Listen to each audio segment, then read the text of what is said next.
on you now, buddy. Hi there. Welcome to Behind the Door. I'm Brian Black, co-host of The Great Rooms, and with me we have a great group of people, starting with creator and co-host Jason Wilson. Hey, what's going on? Got a Pilsner. We have our composer, J.M. Scherf. What's up, guys? I just have water. Oh, hard stuff. He is the water boy. Also with us is author M.R. Tapia, but he's not here right now, but hopefully soon. So we'll just save that little round of applause for when he gets here. Also with us is going to be voice actor David Cummings. Woo! Greetings, salutations, and all that stuff. I muted him so nobody can hear that. I'm just kidding. And also with us is our guest host. I will pass on the torch to you, sir, Dustin Schyler Yoak. He is the creator of multiple things, really. He has the Aphotic Realm Magazine and a certain podcast that I actually might be on pretty soon. So I'm kind of excited about that. Hey, don't be mean to me. Dustin, how you doing? What's up, guys? How's it going? So I do a lot of stuff. I do Aphotic Realm, Geek-Men, and the Masters of the ThunderNerds. Hopefully, we'll have Brian on soon. Really happy to be here. Thanks for having me. Yeah, our honor, man. Yeah, this episode was awesome. I really enjoy the podcast. First of all, I don't listen to it every week when it's dropped. I have 1.5 million things going, but what? I do listen. I actually binge a lot of podcasts, so I'll binge a bunch of episodes and then I'll move on to the next one and binge a bunch of episodes. I'll let them stack. I like to do that, especially with this one because just because how like the story, especially with Raymond, is going. So I like to have that stack up, but it's really awesome having being here and seeing all you guys here. So. Wow. First of all, David Cummings. Yeah. No Sleep Podcast. That's awesome.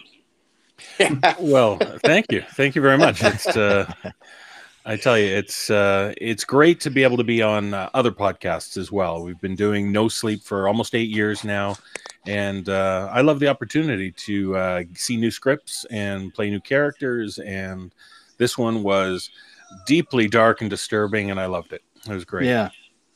Yeah, for sure. I mean, this was definitely one that was, sort of rocked me when I first read it, over a year ago.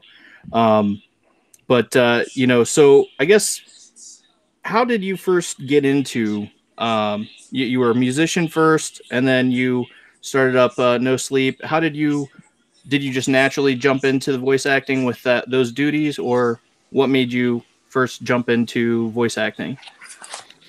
I had started kind of getting, I always say get back into voice acting because back in the 90s, I was doing some stuff with a band. And so I was in studios a lot and I would be running my mouth and people would say, hey, you've got a face for radio and a voice that's pretty good. So I always, tried to do a bit of stuff like that. And then it was in the aughts, I guess. I was working as a developer.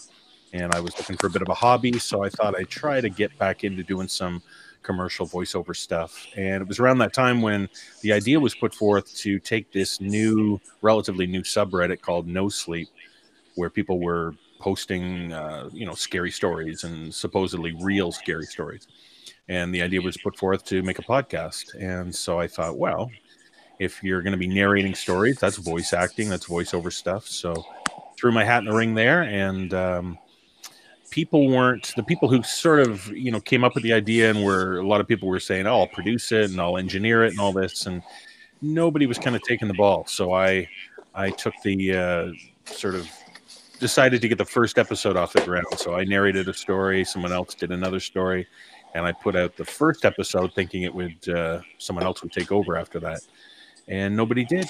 So I just sort of became the de facto producer from the very start. And so, yeah, it was kind of kind of lucked my way into it. It was a bit of serendipity to just get that started. But since then, it's just been a growing process and learning on the job.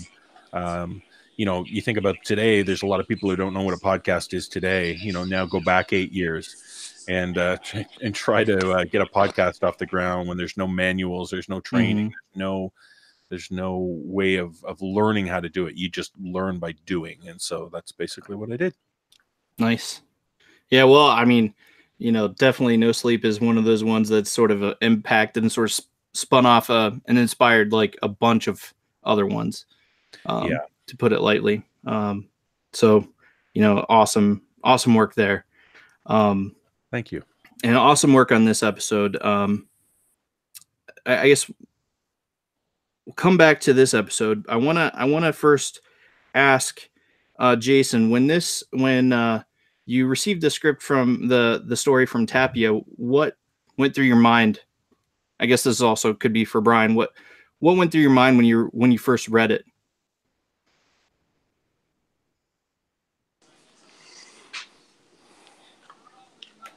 All right. Sorry about that. I did not hear your question because Brian told me that my hearing aids were causing feedback, so I had to swap them out.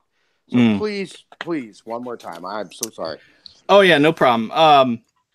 No, I was just asking what went through your mind when you first received Tapia's story as you were reading it for the first time? Just sort of what did you think of it? And just what was your thought process as you read through that for the first time?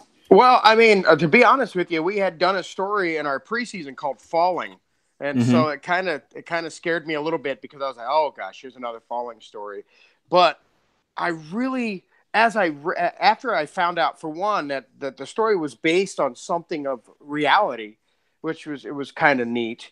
And then Brian had told me that. And then to hear how he made every floor almost like another chapter in the development of the story, and just actually how more of a tragedy it is rather than a horror. It's very sad that, you know, the guy made these decisions that ultimately ended up how it did. And as I read it, I found myself getting really hooked on the development of the character himself and finding out what actually made this all happen. And then when you get to the end, you just sit there with your jaw on the floor like, oh my gosh. And instantly after I read it, I knew that we needed to use it. Brian had been amping it up like, well, you got to listen, you got to read this. And I finally just sat down and just read it. And it was awesome. It had to be done. And then we couldn't have had anybody else do it better than David. I'll tell you what. Yeah, it's definitely one of those ones as it unfolds. It's just he has a way of really just sort of really punching you in the gut with his stories. He just is. It's great. How he his writing style there.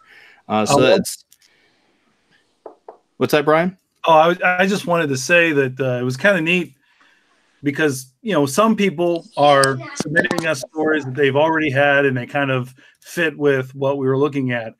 But what he was doing was we were talking about what he could do for season 1 in terms of a story. And he was telling me that he always wanted to tell this story because it was based off of a real life event where a man had actually fallen off a building and landed. It saved his life. He landed on a porta-john. And I'm sure he's going to tell you about that, but that had made such a big, it left an impression. Yeah. And so he wanted to tell that story, but kind of give it more of a horror twist. Obviously, you know, it's not going to cut it if the guy lands on a porta-john and just kind of, you know, calls it. And he's just like, oh, I'm all right. Yeah. At the same time, oh, man, thank God I wore my hard hat. Yeah. You know, at the same time, that's how I felt as I'm reading it. Like, you know, I mean, obviously before, you know, you get to more the nitty gritty of the things he did, I still was like hoping like something like his vest would snag on something, like that safety vest would be a callback to, you know, that callback to that safety vest. It's what saved his life. You know, he would snag on some rebar and, you know, he would get a second chance or something, you know, something crazy like that. Just because I'm, you know, one of those weird, hopeful outlook on things. kind Even of though people. you were listening to the Gray Rooms, you know that's not going to happen. Yeah. I know.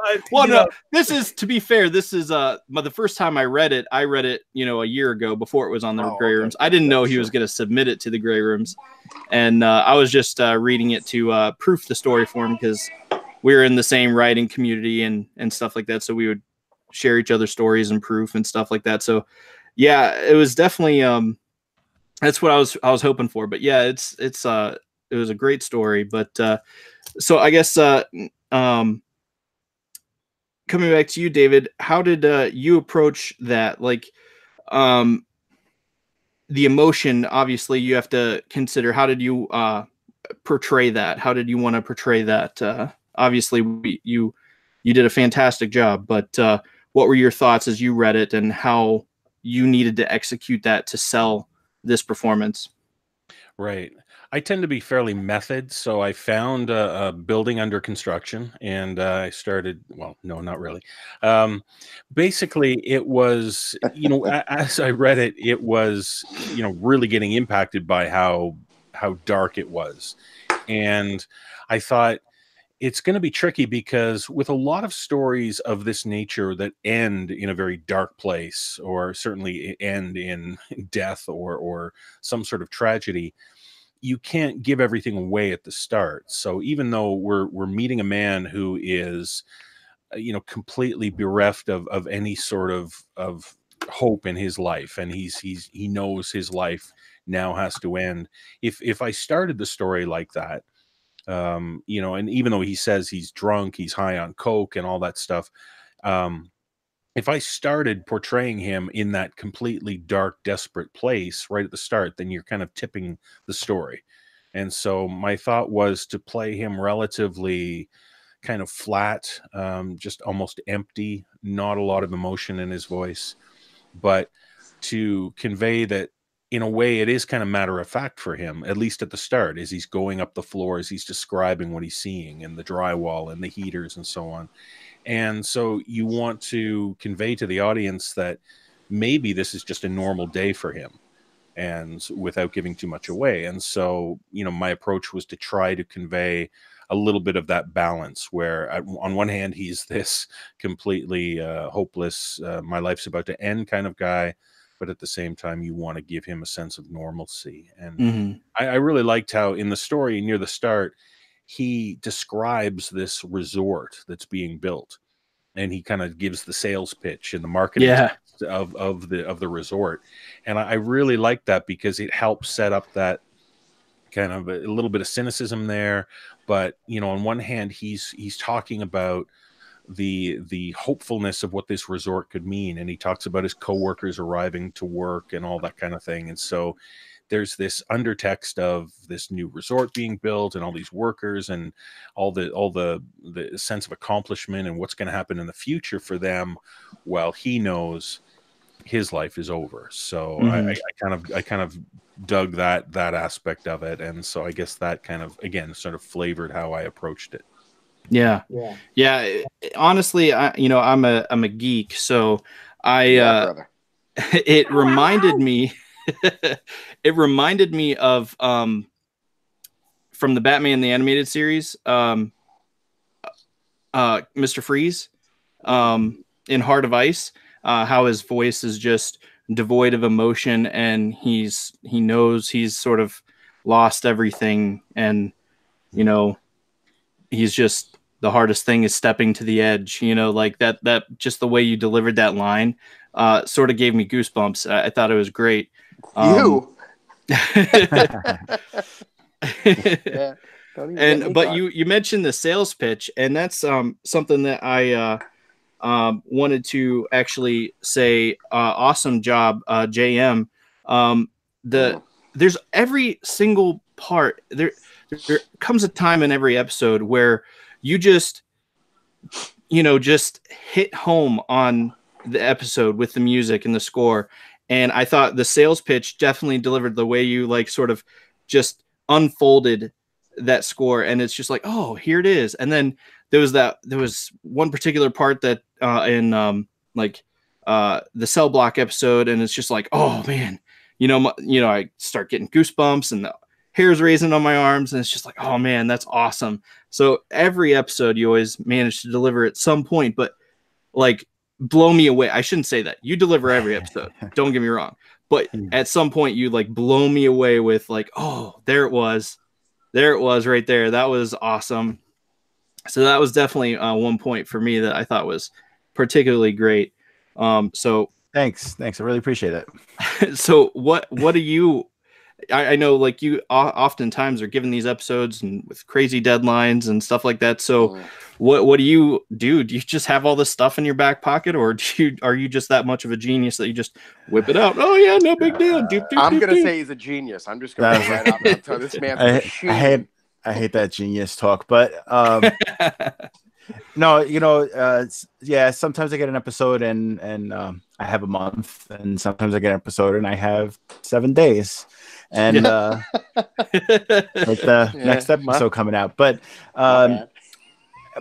my day job is I'm a driver. I drive a sanitation truck, so I get to work on it in my head for a lot of hours before I actually hit the studio. So when I hit the studio, I already have an idea of, okay, well, this scene needs something upbeat, maybe strings and piano. This scene is a little darker. This scene is fun. It's, you know, so when I come in, I kind of have an idea of the instrumentation already, and maybe a melody or something. But I kind of, that's my guidance, because I listened to the episode 3, 4, 5 times before I even sit down in the studio. So, nice. And then from there, I don't know, it's hard to explain. It's just, you know, I tinker around and I figure it out. Yeah. No, music is one of those things that's kind of hard to just sort of quantify. It's either there, it's like a feeling. I associate music especially with feeling. Like, are you feeling it? Like, or you're not, you know. Sometimes writing words are associated with feelings, but more so with music, I think, than any other medium, for me anyway. If it's just not tickling my fancy, then, you know, it's just not going to move me. It's not moving others, you know? Yeah, I agree. I mean, as a music guy, that's if the music doesn't hit me, it could ruin the experience. Yeah. So it is a big responsibility, I guess. Yeah. To be able to take care of that. Yeah, I mean, I'm having a great time. You know, this is Grey Room's the first project that I ever did like this. You know, scoring to something that's not video. I mean, I've done a few little indie films, but you know, from the beginning, it was difficult. But I'm at this point now where I'm comfortable, but I try not to get too comfortable. But I know going in that I'll be able to get the work done. Yeah, you know. Yeah. No, that's definitely you definitely get the work done, and nothing. You've never. I can definitely say you do a great job, because you never have. I'm kind of picky when it comes to music, because I listen to scores all the time. That's all I pretty much listen to. You know, like when I'm in the car, when I'm writing and stuff like that. So for me, if it's pulling me out of the story, or if it's pulling me away, it's just like, okay, that's wrong, or it's not delivering, or, you know, it's just like something's off there. But you always like sort of match the tone of the story and match the tone of what's happening. And I think that's just great. So again, great job. Thank you. I really appreciate that. It's nice to hear. You know, between JM and David, one thing I absolutely loved about this was when they would go from the scene, and then David would transition to, you know, when something is 7 floors below and all this, and you would have that. It would be like a boom, like a punch, and it would be a scene changer, and it would be almost like this mist rolling in under the door, just filling in around you as the lights go out, and you're sitting in this blackness, and all you can hear is David's voice echoing. And when I say that JM is a machine, let me tell you something about this gentleman here. He just put together an episode, and I threw him 2 episodes. I said, "Hey, I'm sorry to do this. Let me know if you can't, but I need these by Friday." Two episodes. And he said, "Oh, hey, man, I'll see what I can do." And then he went and he did his homework. He did his research. He said, "I sat down and I listened to this, and I really got myself involved in the environment of this period. It's a period piece. It's a Russian tale. So he really sat down and he got himself in with the Russian mythology or the history of it, all that kind of stuff. Just to really get himself an idea of where to go with it. And the product he sent me, I'm really looking forward to everybody hearing the next story too, because I'll tell you something. That's what it makes JM an exceptionally talented composer, is that what he just said. He has to feel it, because music can ruin everything, just like bad sound design can ruin everything. But he puts his heart and soul into it, and you can hear it, and you can hear the transition, and he definitely feeds off of David. David did such a wonderful job in that story. He made it almost easy to edit. So, I mean, I just got to say, if JM Scherf in under the door. Oh, hold on. We got a new guy. We got a new guy here. The writer himself. JM's the man. Hello. I just wanted to say I love the guy to death. Thanks, Jason. I love you too. Out there? Yes, we are. Hello? Hey. Hello. Hey. Can you guys hear me? Yes, sir. Yes. Okay. Hello, everybody. Sorry, I didn't mean to interrupt. I was listening to the live stream, and I know I had to shut it off by listening to the previous Behind the Doors. So There we like, go. I got to shut off my phone, or else it's going to be echoey and all kinds of crazy nonsense. Yeah, you experienced that from Brian. Right? Brian's the one that always had that going in the background. I see someone talking with the yellow hat. I cannot hear them. What? Hello. Uh-huh. That's I can great. hear you, Jason. I wonder why. Yeah, Yeah, I'm I not hear. sure what's going on my end. Yeah, I hear Jason. I hear everybody. Yeah, I hear everyone now. It froze Not for a sure. second, but Sometimes I hear people I'm not supposed to hear. I think JM, that's you on the screen that I'm seeing right now with the headphones. Well, I'm JM. Okay, yeah, you're the one that I can see and hear. I can't hear anybody else. I Uh-oh. see all the thumbnails of everybody, but I can't. Oh, you might have clicked on my window. Yeah. Try Okay. clicking on me again. Hello. Hello. Try Hello? clicking on you. Like clicking me off. Like I think you can focus a window if you click on it. Okay. Oh yeah, because now I see Jason. You can look at. It's Still can't hear him though. yeah. Well, that's good. You don't want to just bang. I'm just ruining It's this always podcast. it's always something, guys. Bye guys. I'll see you Technical guys difficulties. tonight. Sorry for ruining things. I'm gonna Hey, go man, with my 8 great work. stories. Yeah, thank you. I wonder if I try rejoining. Yeah, I Is would, he- I would- Yes. I would Can do he, that. can he hear Okay. you, JM? Love you guys. Peace. Oh, okay. Well, that was the offer. a little bit of a hiccup there. That was funny. Hey, right, real quick. I just wanted to say one of the craziest things. My mom does not listen to horror. She doesn't. She's not real into any of that, but she listens to the show. And I was sitting with my wife. We were sitting in the living room with my mom. She's listening to Ground Level for the first time, and listening to David's voice and listening to the story. And this was before the scene where, he goes on the honeymoon cruise and everything. She just bursts into tears. I mean, she is crying. She's so distraught. She feels so bad for this person because she thinks he's a drug addict and he's losing the battle and he's going to kill himself. And she goes, he's going to kill himself, Brian. And she's like, oh, sad. And I thought I was going to have to stop the show, and just be like, oh, you can't handle this. I'm sorry, Mom, But It gets worse, Mom. Well, again, that's a testament of David's delivery and JM's Yeah. scoring, man. That's a testament of them, though. Like that everything coming together. I think that again, it was really easy to edit because David's such a professional. It was easy to just chop it and move it around and make it like the cadence happen, and then hand it off to JM, and JM just made it golden. And yeah, so actually, when you text me that, I said, "Uh-oh, MR is probably gonna be like, oh crap, I made somebody's mom cry." Yeah, I told him. Now I can hear everybody. I hope everybody can hear me. Hey, Yeah, I told Brian, I was like, man, please apologize to your mother, dude. I feel so bad. I can't remember what exactly I said, but I think I mentioned going to confession and apologizing to any higher power above us to make it right.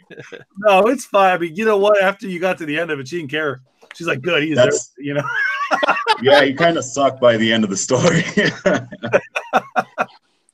But yeah, thank you to everybody who had a part to do with the production. I was kind of worried because when Brian sent me the invite to write a story, most of my stories, the guy to the antagonist / protagonist doesn't die at the end.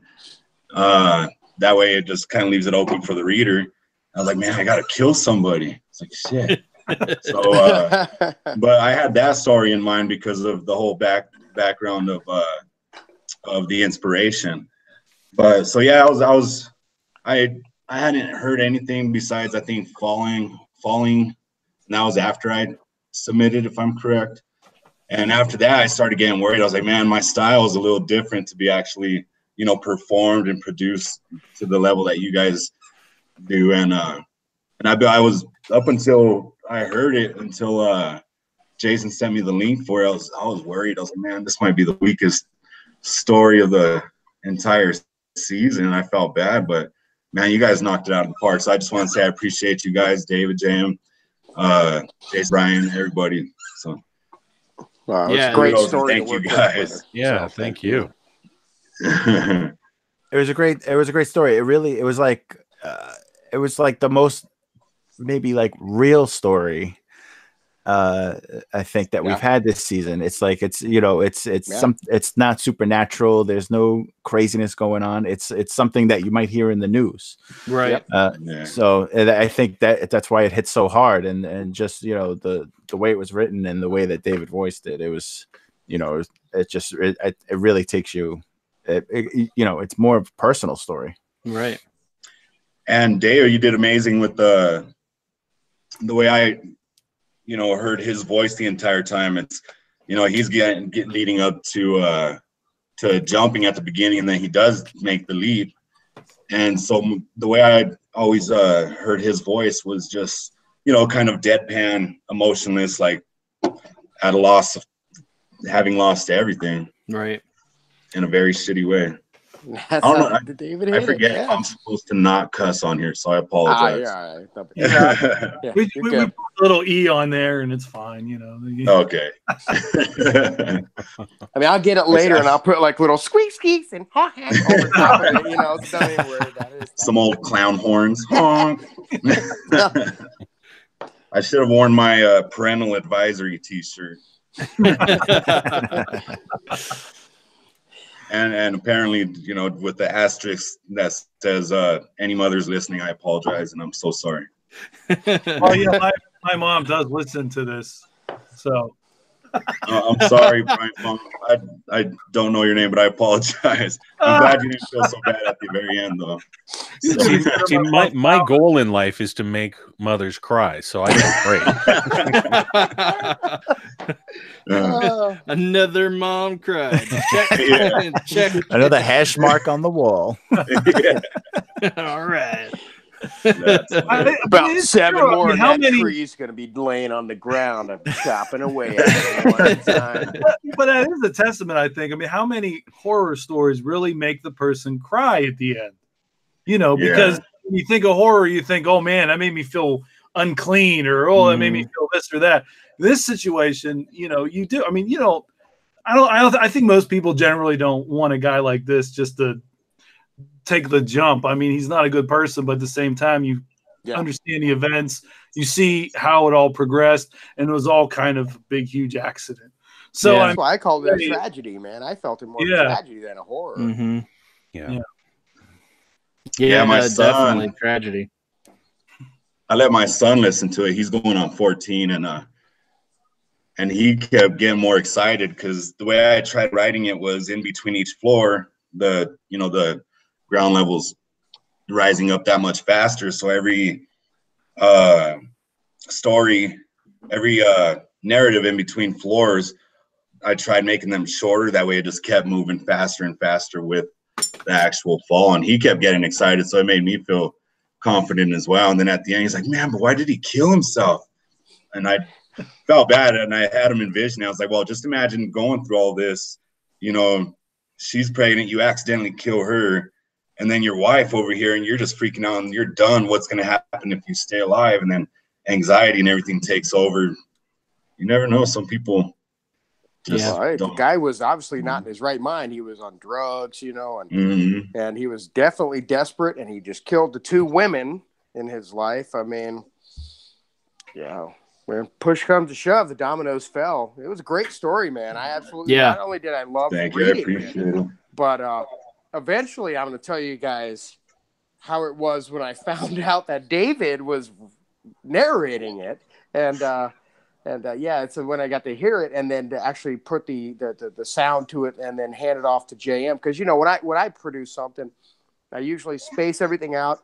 I have a tempo in my head. I'm a drummer, so I always think of, you know, in beats and rhythms. That's how I think when I'm doing these stories. And if you listen, you may notice that it's either in the 4s, 8s, something. So everything's very rhythmic.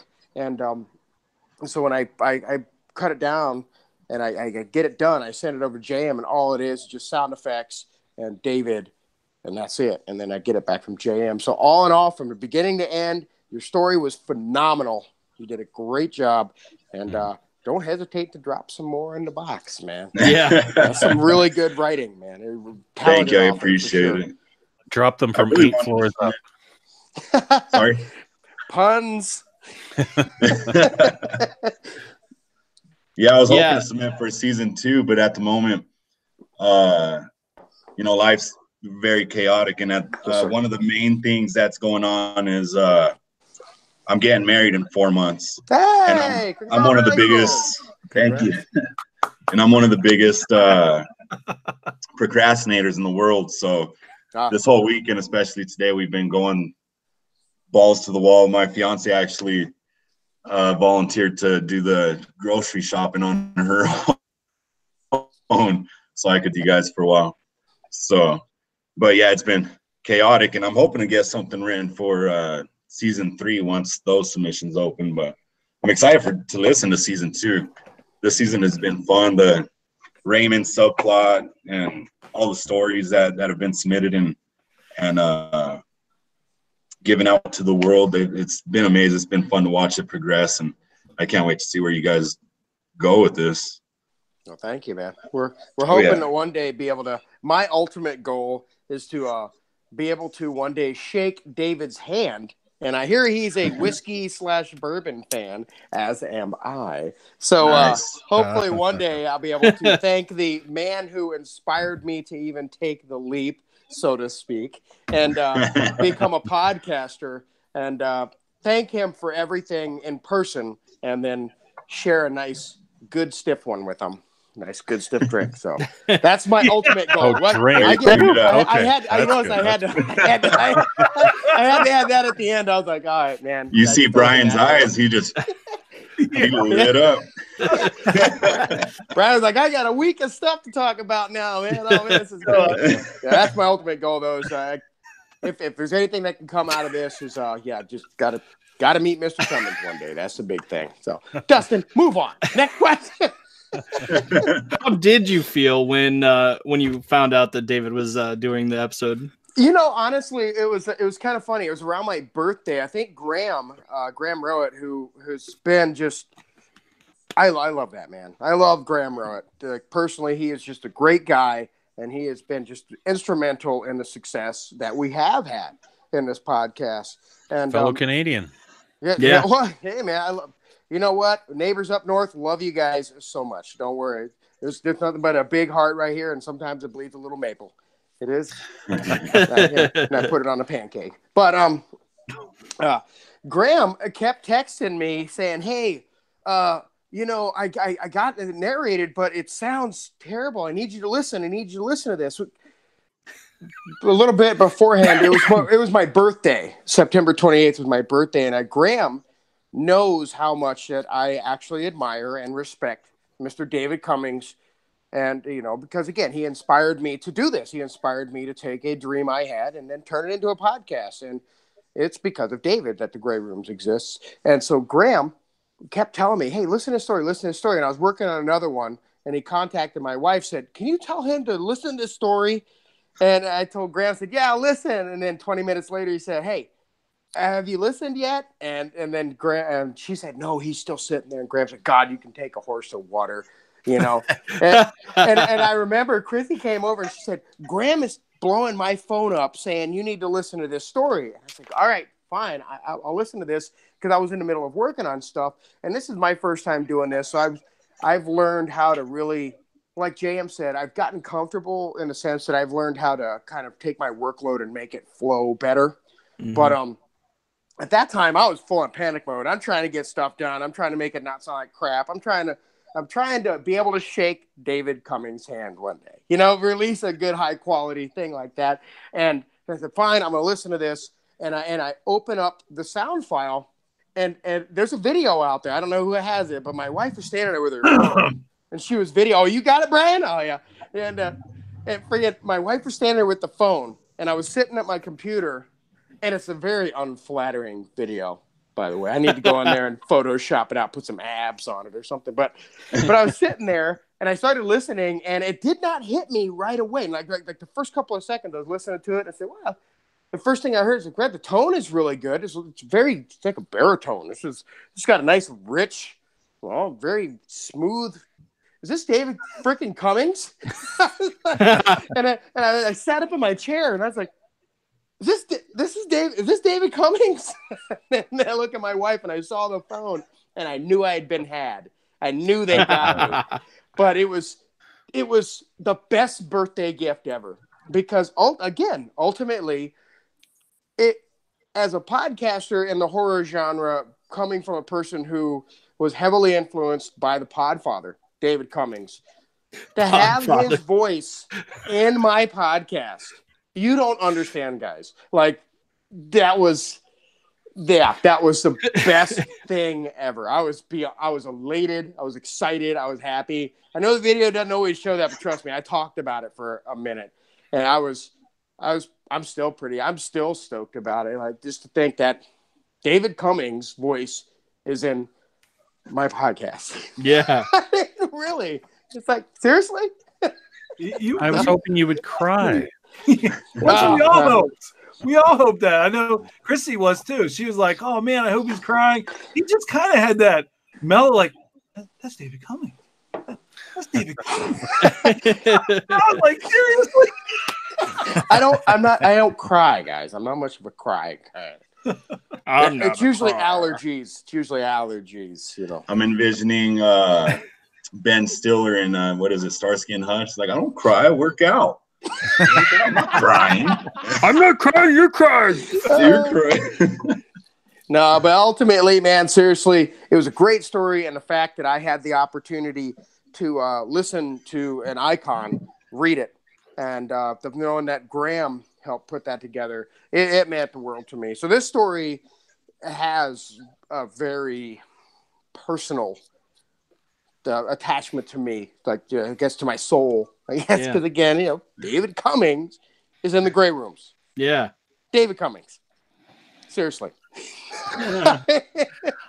I just sort of sit here and listen to that. I mean, I'm one of these people who doesn't take sort of flattery or comments like yours easily, because to me, I'm just this ordinary guy who sort of has faked his way into this. So it means a lot that it's impacted you that much. I really appreciate it. I don't think of myself as the David Cummings, but the Podfather. Yeah, the Podfather, exactly. But thank you for that. It's a real ego boost. No, thank you, and keep doing what you're doing, because I tell you what, every week I do the same thing as Dustin. I kind of hold off on listening to podcasts for a while when I'm at work. I listen to multiple, and Girl in Space and things like that, Darkest Night, and Calling Darkness. I listen to all these podcasts, and then when No Sleep Podcast comes up, I get my little notification. I avoid it, because as a postal worker, I want to have a couple of hours to just sit there and listen to it. So Fill up the thank bathtub, get a glass of wine, light some candles. Not as a postal worker. Not yet. Not yet. I'm not that far in my career yet where I can have some wine and some candles in my postal truck. But one day, that's my goal. But no, the honor is truly ours and mine personally, David. Thank you ever so much. And we're going to have that drink one day. I promise. Looking forward to that. Jason, I keep envisioning you as like a Charles Bukowski postal office type of worker. Especially now that you said you enjoy your bourbon. Like, fuck you, I'll fucking punch you in the mouth. Hey, Brian, is that anything close to... I call him on occasion when he's working. And, I hear everything. I hear him kicking packages across the I heard him punch a dog, dog, little chihuahua, and he just You just kick that dog? No, he never did. Darn straight! He was trying to bite me. But really, I do hear everything, and it's funny. We mainly just talk about everybody like JM and how he's a pain in the butt, and Graham, and like JM. I know. Wait, are you wiretapping this? Dustin, I don't think I told you hi, brother. What's up, man? This is the first time we've talked in real life. Yeah. Always a beautiful face to see. I was telling him how much I hate his beard because I can't do it. Well, I think it's a good idea, Dustin. You might want to kind of mention that MR has a lot of connections, or he's tied into a lot of the independent horror community. He is a lot of indie writers. Yeah. See, that's how I actually met Tapia, was through the horror writing community, and that was one of the cool things that when Medina and I started Aphotic Realm, we sort of stepped our toe in, and we were like, hey guys, we sort of have this magazine and it's like horror and stuff, and Tapia was just like, hey, what's up? Come on over. What's up, guys? And he's he was one of the first dudes to really welcome us in, and it was just amazing to see like the community, and of course, with Hindered Souls and everything like that, big welcoming community. So that was awesome. Awesome stuff. And again, you're probably one of the coolest, chill, nicest guys out there that we've met in the horror community, that we've had the pleasure to get to know over the 2+ years that we've been doing this now. So now we're finally actually talking in a Google Hangout. Look at that. It goes all the way around. Yeah. Just like any other industry, even there's always going to be those dicks and all that, but I've always been I like to think of myself as a humble guy, and I know things are tough all over for everybody, and so I just love showing appreciation, even for somebody telling me hi or something. It's like, hey man, thanks for noticing me for a quick second. Yeah. But speaking of the horror community, that's where you actually sent me over this story to read over for you before you submitted it, and that was my first read through and exposure to this story, and I was blown away. I had mentioned it earlier, but I was blown away by the story, and I loved, like the cadence of the story, how you sped it up, like you were saying, as it got closer to the ground and stuff like that. I just thought that was insanely cool. But we mentioned it earlier, but I wanted to hear it from you, and that is the story of what inspired you to write it, and I thought that was super cool. And tell us a little bit about that. Okay, so I was the resort in the story is based on the resort that I was working at, and it's the Gale Hotel and a convention center. They got a huge one over in Florida apparently, but this one's right next to DIA, or the Denver International Airport, and that thing it's huge. It's huge. I mean, there's a highway that passes by it, and it just, you're only getting the half a view of it, and you still think it's huge. And I was a concrete finisher at the time. I did concrete for about 12 years, and we really would go in about, 4 o'clock in the morning to start pouring concrete. So I would leave my house, 2:30, 3:30, depending on the pour, because I live an hour away from Denver. But so the morning I show up, there's a crane operator, tower crane operator that's shows up at the same time when we pour. And I'm as soon as I step off, I'm telling him hi, and he says, "Hey, did you hear what happened last night?" And not ironically, but coincidentally, it was the same day that Hugh Hefner died. So I apologize for all the squeaking. My chair is about to break on me. But yeah, so when he asked me, I was like, "Yeah, man, Hugh Hefner, man, rest in peace, pimp," just joking around. He's like, "No, he was a guy fell off the 8th floor." I was like, "Whatever, you're shitting me." Seriously. I was like, "No shit." And I immediately thought he passed away. Give me 1 second. I have a puppy. It's a cliffhanger. What are you doing? He couldn't have stopped at a better spot. Come here. Come here. I'm going to sell mine. We're also dog sitting. There's a little trash digger. Say hi, Freddie. Say hi, Freddie. I'm not bringing mail to your house, sir. Oh, he'll lick the hair off your arms. But so I forget where I was at. But anyways, so yeah, somebody told you he died, or you thought he died. Yeah, I thought he died. Yeah. So and he's like, "No, he survived." I was like, "Whatever, dude. That's 8 floors." And he's like, "Yeah, he landed on a fucking porta potty." And I was like, "What?" And we were pouring on the completely opposite end of the building, and I was like, "No shit." And sure shit, they had news crews and everything the night before, and I know once I got this story accepted and everything, I've posted the link to the actual news article and everything, and this shows the porta potty. The top of it's like half smashed in, and so the ongoing joke for a while between us concrete finishers was, man, if somebody was in there, they didn't have no problem getting, releasing their their bowels. But wow, yeah, and apparently all he left with was, I think, a broken leg, if I remember correctly. Wow, And 8th floor fall. That's insane. yeah. And the irony is, he was a plumber, and within the past year and a half, I've left concrete and now I'm plumbing. So, but yeah, his own, what can I say? His own trade kind of saved him. Yeah. So what you're saying is that if you're going to go up higher than 4 floors, you need to find the local access to the porta-john and make sure if I'm going to go backwards, it's underneath. It's underneath.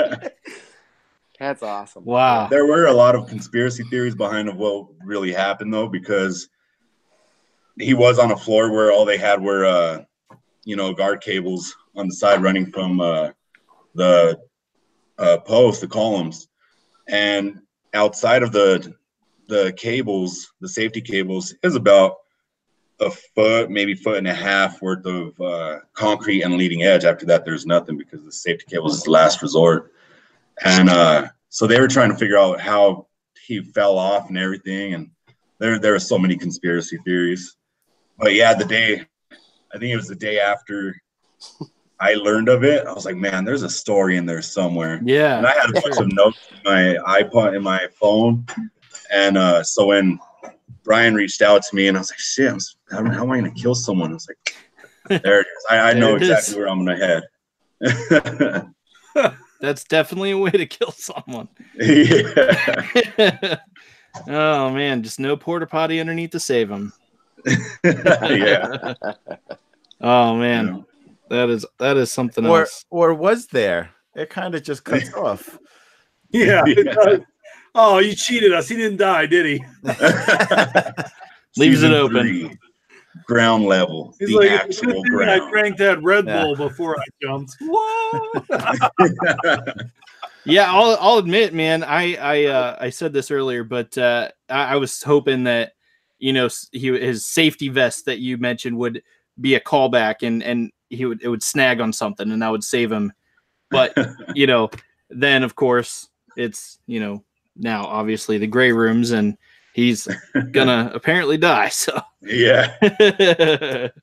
So but regardless, great story.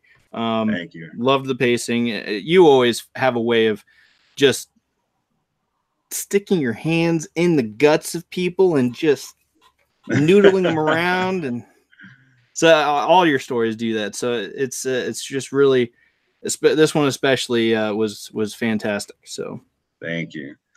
I'm gonna start calling it that strategy you're saying of getting my hands in their guts, giving their guts the old Miyagi. Just, yeah. Yeah, exactly. Is it wax on, wax off? Yeah. And I want to give a shout out to Bo Chappell as well. He's probably listening or will listen. So for the artwork and everything, and the support and everything, and just being a great human being as well. Yeah, for sure. Bo's good, dude. Bo's in there. He's in the chat room. Yeah. Yeah, he hears you. What's up, Bo? Yeah, for sure. Hey, everyone in the chat. How's the chat doing, Brian? Are you watching? Yeah, I'm watching. Everybody's doing pretty good. I guess we had some issues with the camera a little bit, but everybody loved the puppy. They wanted to see the puppy.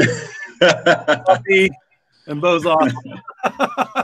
Bo is awesome. He was named after Freddie Mercury. Nice. Well, I want to sort movie, of, by the way. I want to sort of switch to the Raymond story. Uh-oh. This is sort of a big episode for Raymond. And there's probably not a lot that you're going to be able to tell me, but I'm going to poke it. So Brian, you are responsible for this kind of torture, right? Not at all. My mom gave birth to me, so it's her fault. Fair. Hey, you know I'm on your mom's side right now. You can't. That's right. Ban her at the end of the world. Yeah, I guess in a way I am. For the actual episodes, I do kind of blame some of the other authors because they kind of lead into them. But for the backstories, yeah, it's my fault. Yeah. So, okay. First of all, is Bob just messing with him, or is he trying to be nice? He sort of said he thanked him, but can we get a de facto yes or no? Is he trying to be nice in his own sort of screwed up way, or is he just more mind games? Brian, I'd defer to counsel. I mean, I guess I can say, because I think I said it before, that one of the rules I had for Bob is that he does not lie to Raymond. So take that however you want to take it. But he isn't. He won't. With the things he said is the truth. Because after Summer Child, getting bacon for breakfast. Okay. I mean, I don't know how you could say that's a good. Hey, I'm being nice. I'm giving you breakfast. Eggs, Pop-Tarts, cinnamon sugar Pop-Tarts, brown cinnamon sugar Pop-Tarts, man. Do me a solid, Bob. Give me Pop-Tarts or eggs. Maybe a little bit. He's messing with them a little bit. Like, I'm going to be nice, but I'm going to twist the knife a little bit at the same time. Yeah, I mean, I don't think he likes Raymond. Or at least, I think their relationship's a little bit adjusted now. But at the same time, Bob has been doing this job for some time, and he has to get his kick somehow. Yeah. So in a way, I mean, I think that is a little bit of a thing he does.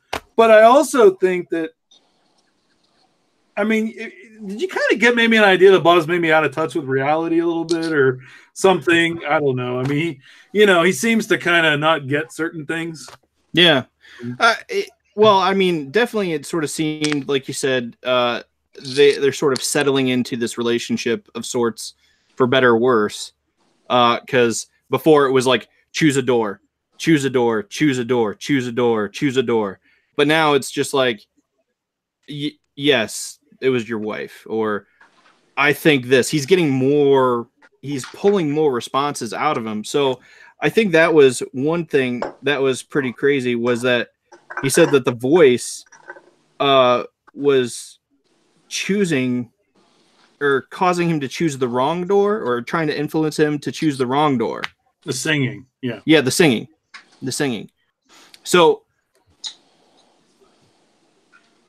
what's the story? Talk to me. Talk to me. If you ask me something, everything just totally blank for a little bit. I'm sorry. No, I just said talk to me. Talk to me. Oh, man. Spill the beans. So I guess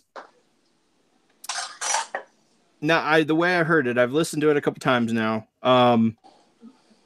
It sounds like he's implying that the voice was causing him to choose the wrong door, or choosing. He's had pretty crappy doors, you know, like, and then all of a sudden he like Bob kills him and then lets him, here you go, I killed you, here's a door, and he got to do some good, and he got to save a kid. Well, well, yeah, or did he? Or did he? Well, that's what Raymond said, and he said that felt pretty good. So yeah, but he doesn't know because it cut off. But I mean, yeah, you know, like, yeah, and then he still made him feel pretty good. But who knows? Maybe that could have been even worse. But who knows? But yeah, like you said, such is the gray rooms, my friend. It is. Yeah, I do think that singing voice. You know, he is making some claims about it. And I think there is obviously this thing that Bob is researching. He's trying to figure out what's going on. Something is different than it normally is in these situations. Mm-hmm. And so Bob is going to get down to the bottom of it. But that also means that Bob isn't responsible for it. Mm-hmm. So we could take it that Bob and Raymond are sort of on the same page here, and that they don't 100% know what's going on. Right. Bob probably knows a little bit more, but that's as far as Raymond's going to find out. Yeah. And but I do think that, yeah, I mean, somebody is apparently manipulating events so that when Raymond picks a door, he's picking one that maybe is specific, or somebody wants him obviously to take that for whatever reason. You might find out why. I don't know. I mean, we got a couple episodes left. Yeah, like 3. Maybe, who knows? How would that be? Wouldn't it be like we just end the season like, see you next season? See you next season, but guess what? Next season it's not going to be Raymond. Who knows? How do you know this? You'll never know. You don't know nothing, dude. Yourself. It's another Grey Rooms. It's just Raymond. No, it's just Bob doing haikus. That's what it is. That's it. Season 2. Yeah. Thanks for letting the cat out of the bag there, Brian. Season 2, just Bob haikus, occasional Raymond, and then some more haikus. You know, it's funny though, isn't it? Like, I was really worried because at first we kind of had the Warden in the preseasons, and I thought people really liked the Warden, and I think they do. The patrons are listening to the Warden now, and that's right. They get a lot of jokes, and they got a lot of fun stuff. But when Raymond and Bob started out in episode 1, nobody said anything. We weren't getting any feedback whatsoever, and it was really kind of scary. But now, even on Discord, I just got an instant message on Discord, whatever they call it, DMs, I guess now. Somebody said, "Hey, am I going to miss anything with Raymond and Bob? Because the preseason episodes look interesting, but I'm terrified of spiders. And I noticed that one has that, and I really don't want to listen to that episode. Am I going to miss anything?" And that, to me, okay, now we're getting somewhere with these intros. People, they're worried that if they have some triggers and they don't want to listen to the anthology story, they still want to know what happens with Raymond and Bob. And so that's, I don't want to tell her that spiders are in the next episode, but all over it. All over it.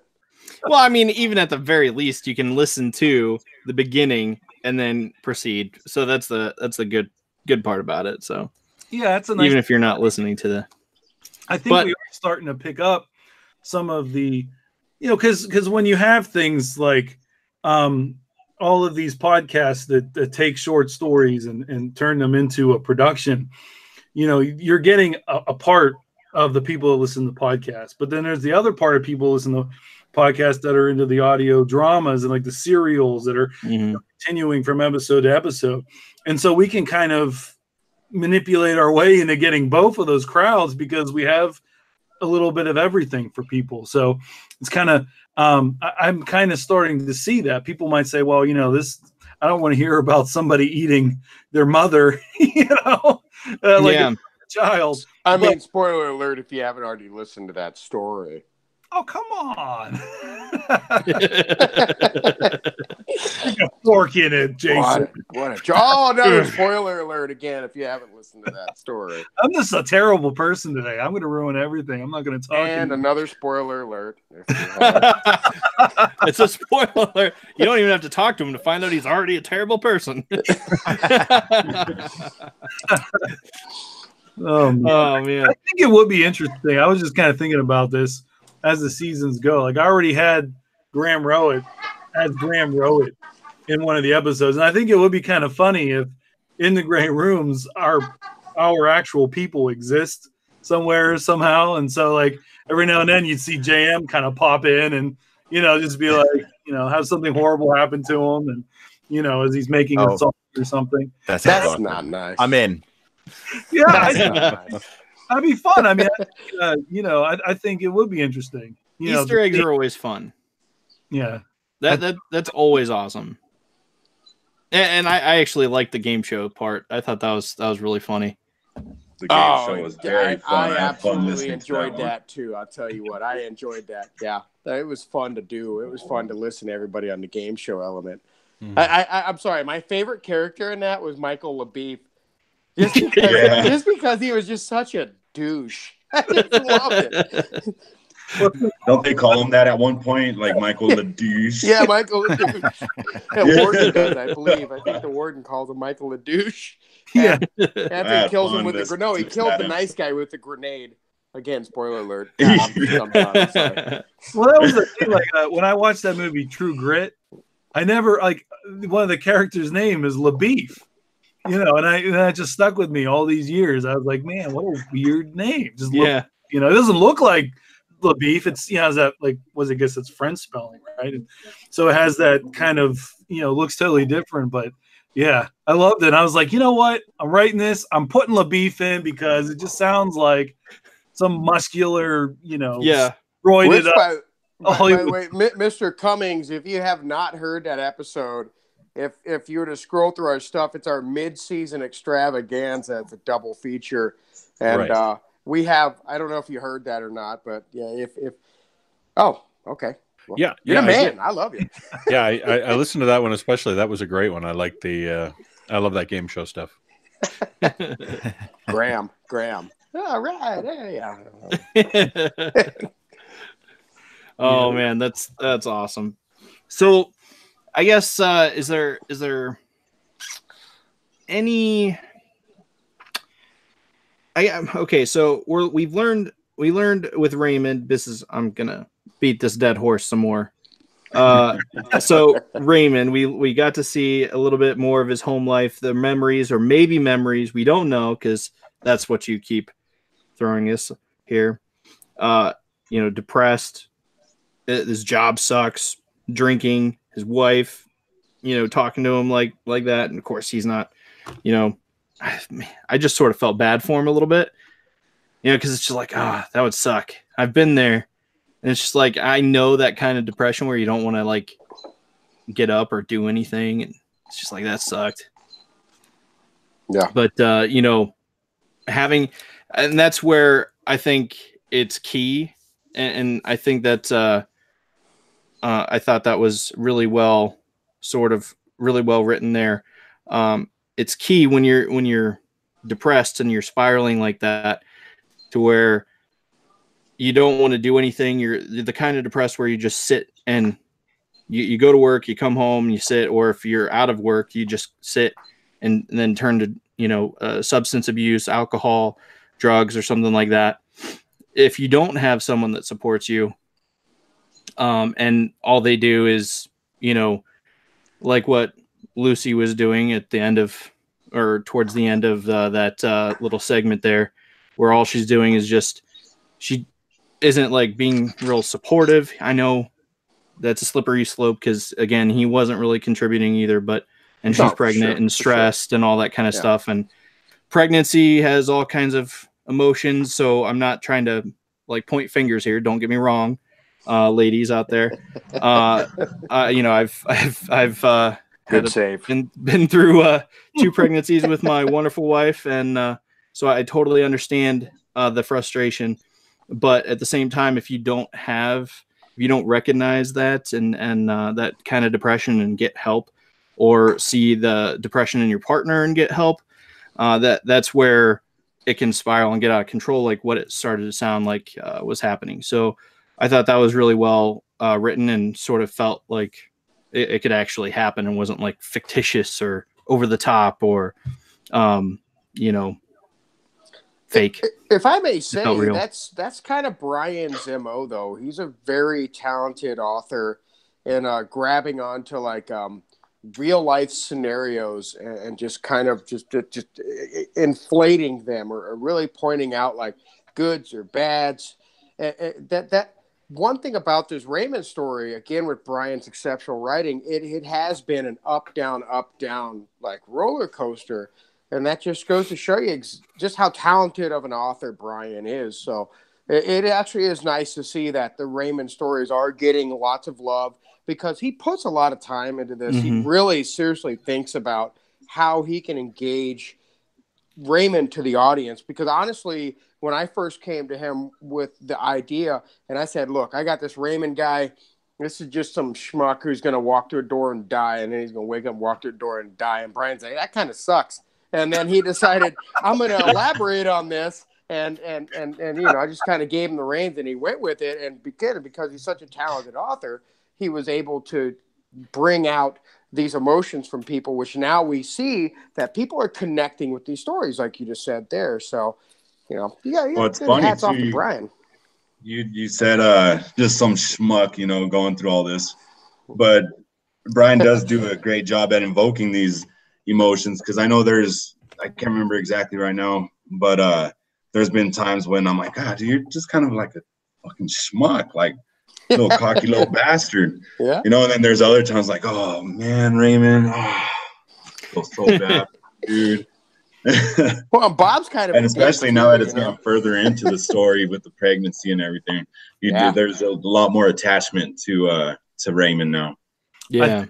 What I wanted to do, and honestly, I think Ground Level has had kind of a very similar effect. I mean, this guy could have been Raymond, in a way. Mm-hmm. We don't know his name. I mean, I'm not saying canon-wise. I'm just saying, like they had a similar sort of personality, I think, where they're imperfect people. They may make some boneheaded choices, and then they pay for it. And I think that it would be okay to say that he is having, his memory is returning. It's something that Bob makes a comment about in one of the earlier episodes, right? When he does that Prisoner 909, blah, blah, blah. He basically makes that comment that he's starting to kind of have like a relapse or something. His memories are returning to him. Bob doesn't know the extent of it. Raymond is kind of figuring this stuff out, but it kind of gives an idea in my mind of another horror scenario, maybe even worse than what Raymond is going through.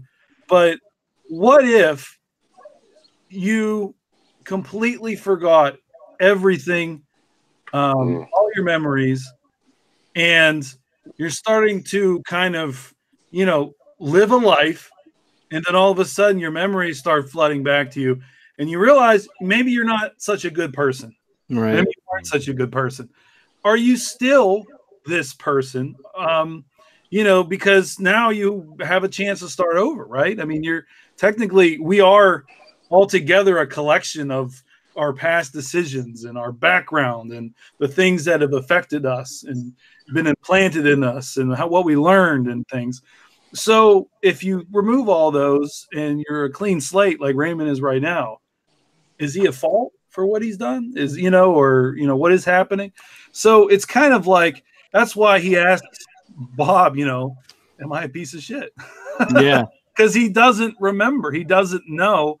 And what he is finding out, he doesn't like. And of course, Bob, says you're not a piece of shit. Now, I guess you could take it literally. Like Bob is like, dude, don't worry about it. It's cool. Or you could take it as, Raymond, you're not, I understand. I'm sorry. You're not a piece of shit. Sounds like a Twitter poll to me, brother. Yeah. However, you could take it as, you could also take it as Bob has probably also seen a lot worse people if he has come into contact with other people in the gray rooms. So therefore, he could still be a deplorable human being. Sure. And has done some awful things. But, one of the things too that it was funny because Brooks Bigley listened to this episode and he I think he texted me. I don't think he called me, but it's very real in my mind. So I can't remember which, but he goes to me and he says, Brian, I think there was a glitch. And I'm like, what are you talking about? He's like, he didn't finish, Graham had a pause when he was kind of given the ending of the episode, with the prisoner, Oh, yeah. I'm like, Brooks, he's supposed to pause. Like he's saying goodbye, Raymond.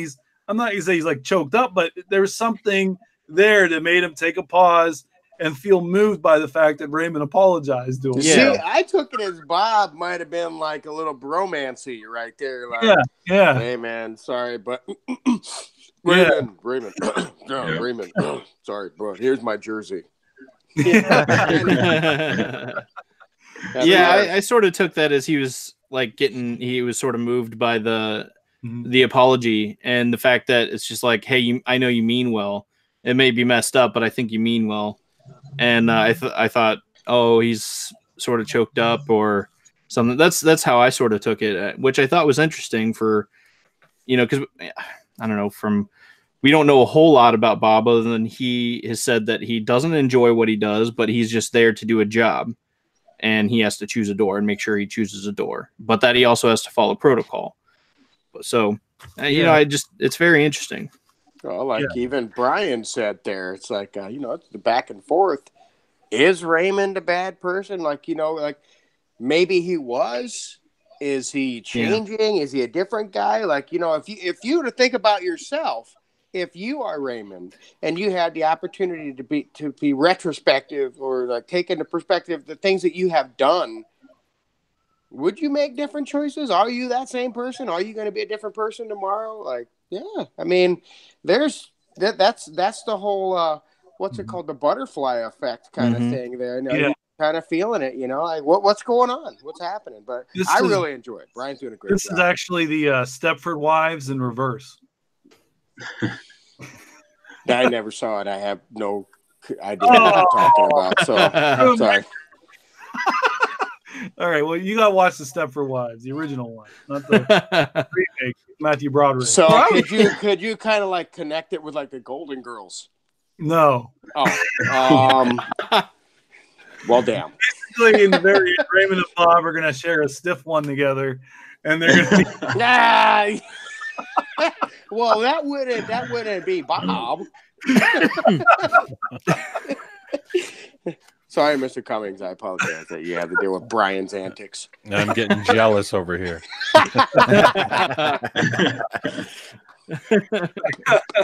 Brian, it's David. Shut up. It's funny because people. We've been joking about that with Raymond and Bob for a while. There's that tension there between them. There's got to be a fanfic somewhere, right? Probably. You never know. It's probably either on the forum or on the Discord. Actually, if you really want antics, you want to see Brian have some serious fun, you need to swing your butt over to our Patreon because those Warden episodes. I don't know if you get the opportunity. Like, if anybody remembers the Warden from the video, I just read the next episode of the Warden today. Yeah. This is fun, guys. I love that. I love the Warden. And the funny thing is, the Warden, like, he was just like came out of nowhere kind of dude. And Brian, love how he writes it. So you want antics? Come listen to the Warden. Ask anybody at the Patreon about the Warden. They'll tell you about the Warden. He's an SOB. Yeah, straight up.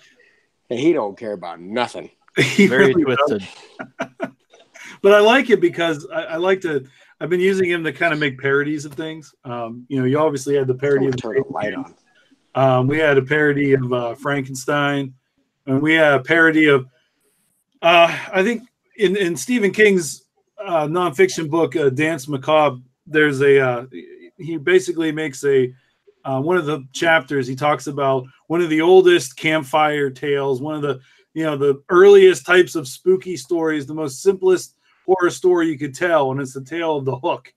And if you don't know what it is, just kind of Google it or something. But it's just a basic horror story that kind of covers all those things. That the couple in Lover's Lane, and they're making out, and there's like a known serial killer out there and all this stuff. But it's just a real basic story. But I kind of did a parody of that with the Warden. Now we have something else coming up, and then it's going to be pretty good.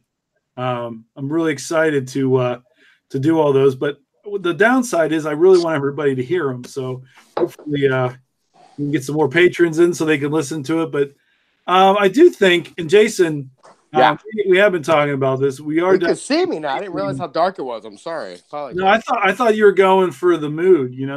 Well, I mean, I'm setting a new standard, bro. Well, I mean, David is representing as the Podfather with the all black and the black background, and he's got that. You come to me on the night of my daughter's wedding. And ask me to do a story for you. Yeah, that's cool though. But yeah, I mean, it's I think that what I was trying to get to was, Jason, we are releasing for sure. Right, a compilation of Raymond and Bob at some point. Yeah, after season. No, I really like that idea. I think that we should take all the Raymond stories, the Raymond and Bob stories, the interactions, and put them in sequential order so that you could just sit there, boom, and listen to it happen. Granted, it's going to be after all the rest of the season, and you'll probably get it very early in Patreon. Just going to plug that again. Yeah. Why not? Do we want to do anything with the Warden stuff? Like make a compilation?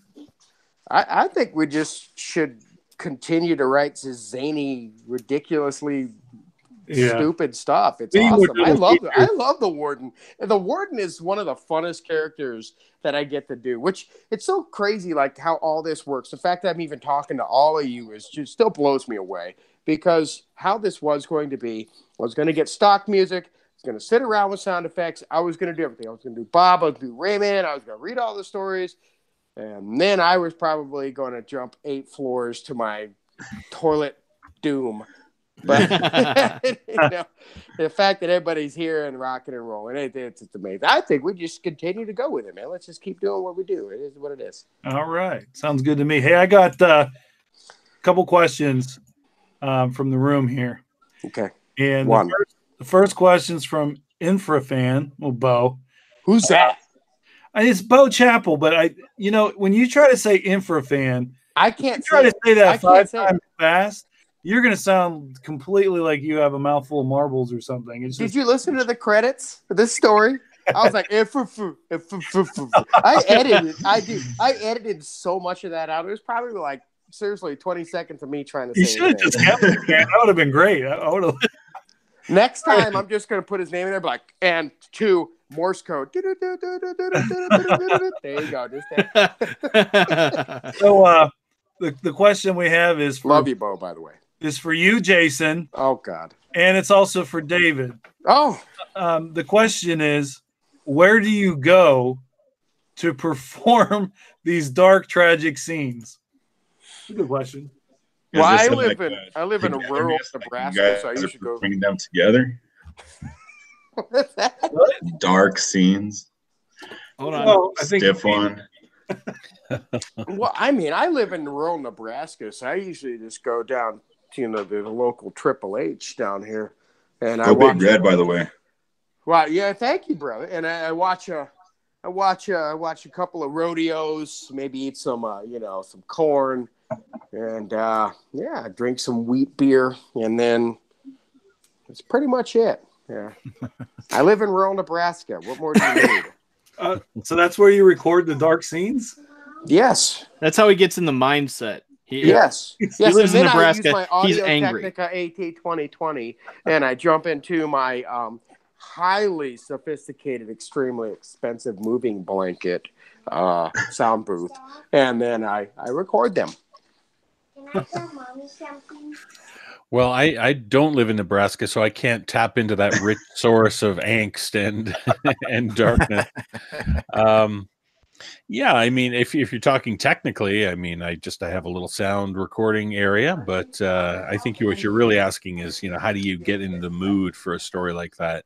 And boy, it's just you try to tap into some of your own feelings of inadequacy, and in this story especially, he is. I mean, we've talked about him as being this really shitty guy, and he's a terrible guy, he's a horrible guy. But if you really think about it, he made a couple of mistakes that were obviously serious mistakes, but I found a certain sense of empathy with him because he tried so hard with his wife to to start a family and do all that kind of stuff. So if the idea is how do you become a character who is pretty normal but who has kind of screwed up his life by a couple of bad choices, that's easy to fall into, at least for me. I mean, it's it's not hard to think of mistakes that I've made and just tap into that. So yeah, it's this character in specifically was easy to fall into. I agree completely, man. Absolutely, 100%. Okay, another question is from Justin Thulu. Justin. And he says, "Hey, David, what gets you excited for a new project or role?" And then there's a follow-up. Do you find your preparation for a role changing with experience? Interesting questions. Yeah, I mean, in terms of new roles and stuff, I think I said at the start, it's fun to discover new characters and what I can do with them. And characters like this guy, it's actually a little tougher in the sense that it's just kind of a normal person. I'd almost prefer to play a kind of a wacky character or somebody who can be a lot more heightened and over the top or do a silly voice or a different voice anyways. So it's yeah, for someone like this, it's the challenge of trying to, not to sound too much like a pretentious actor, but you kind of get into their skin and try to figure out what makes them tick and how you can portray that. And what was the second question again? The second question was, do you find your preparation for a role changing with experience? Yes, it certainly does change, just in the sense that I think that through just pure repetition and doing it for almost 8 years and having narrated hundreds and hundreds of stories, the experience, it is easier to get into a role, and it is easier to find what that character or who that character really is. So yeah, it's certainly, with experience, it just like with anything, the more you do it, the more comfortable you get with it. So yeah, even dark characters or dark stories like this, it's a lot easier because I've done it enough that I can fall into that kind of mode a lot easier. So yeah, good questions. Hey, Brian. Hey, real quick, Brian, I have a question for you. Uh-oh. So, right, Brian, I have a of question course, too. to your right side is behind you is an Aphotic Realm issue. If I'm not mistaken, I think it's their first one or second. Anyways, 3? Is it? Can't see it. That's 4. Was that classified? Yeah, that's the one I have. That's as 4. well. Yeah. That's the one Is that Brian one Black is in. classified? Oh, okay. And then behind you to your left, is that Gerard Butler or is that A.A. Medina? Oh, the face? Yes, him right there. He doesn't Like, know yeah, he do you have wasn't a there. life size of This is Graham Rowett. Easily okay. mistaken for Gerard Butler, though. Yeah, he'll love That's that. awesome. Well, he's from just far as away, it handsome. almost looked like Medina. I do hope Graham listens back to this. That was the best right there. Well done. Graham has better abs than Gerard Butler. Oh, thank you. Nicely said. Just as handsome and as good of an actor. Oh, man. We miss you, Graham. Good to see you. Hey, Brian. Hey, Graham. Brian, Chrissy actually had a question. She came ask me. She said, well, since David likes to play more kind of off the wall, off the cuff characters, maybe we should reach out to him to be in a Warden story. There you go. Hey, that's up to wait. I guess it shouldn't be a question, more of a statement. Yeah, and if he's okay, we probably should have Graham make that decision. Yeah, there it is, Graham. Since he's doing our cast, we. I'm We in. love that guy. I'm in. Grant, Yes, All right, guys. Well, I apologize. I appreciate you guys having me on. I got to try to get some more stuff in before the night's over and get up early tomorrow. But hey, Mr. Tapia, thank you well. ever so much for the story. If you ever go to the Buffalo Thank you, Rose, guys. have a drink for me. I played that place with my band one time. Did you really? Yes, sir. Nice. Yeah, and forgive my ignorance. I was standing in the town like, why are there like shuttles going through this town? There's like, that's a tiny little town, I was like, you can walk from one end to the other in 5 minutes. I was like, why are there shuttles? Like, Yeah. the Coors factory is here. And the best thing ever, the thing that made me funny, we were driving in and a tour guide was talking about the mountain water. And he pointed over and we were like, that's some really nasty looking water. He said, oh yeah, that's Keystone. That's Keystone. That's Thanks hilarious. for the story, brother. But, It was an honor to hey, thank you. Hey, Thank you very much for having me part of the season and the podcast. Dustin, JM, everybody, David, thank you for narrating again. Thank you. Amazing job. So I appreciate you guys. Congratulations Love you again, guys. You guys man. have a great end of your weekend. So thanks, you too, bud. Have a good one. Thank you for the story. and happy anniversary to, I believe it was Jason and Brian just recently had an anniversary. So I mean, you caught that? I'll be. I've been waiting. David, don't get sorry. Tell us. I'll beware. All right, love you guys. You guys have a good night. Hey, man. Yeah, peace, man. Good night. Oh no. Well, He's hilarious. Yeah, I should get Medina's face. I should just have a collection of faces on my wall there. You really do seem like the type that would collect someone's face. yeah, that's kind of Buffalo Billish, dude. I don't know about that. Like, you have a big lotion bottle. That can come out really wrong. That can come out really wrong. My bad. Yeah, So sorry. Oh man. Right. Look, I have faces on one wall and I have Snorlax on the other. I mean, come on, guys. Which actually, you just pointed off to your I believe it's your right there, Brian. We should really give Dustin like mad credit for everything he's done. I appreciate. I was excited to have us have an ad in that one magazine, and I think it was it series 4? Was it the 4th episode? I believe it was. I actually own that as well. So I want Dustin. You're asking us a bunch of questions. Tell us about your stuff, man. I mean, and I really would like to know more about where we can find it, what we can do, and then I want to know the gray room. There it is. Yeah. There it is. Yeah, man. No, I mean, Adrian and I went to Medina and I went to college together, and then afterwards we were like, hey, you know what? Let's keep this going. So we, decided to. We're like, yeah, you know what we like horror and we like sci-fi and we like dark fiction and we like lit mag. So why don't we do that? So Aphotic Realm was born. So we've been going at that for a while now, 2 years, a little over 2 years. So we just released our 6th issue, and we have 3 Congrats. anthologies. Bo is actually the guest editor on new anthology coming out in May. Nice. Appalachian Horror. So that one's going to be pretty good. Yeah, so that's, pretty much everything there is at aphoticrealm.com. All of our books and stuff are on Amazon.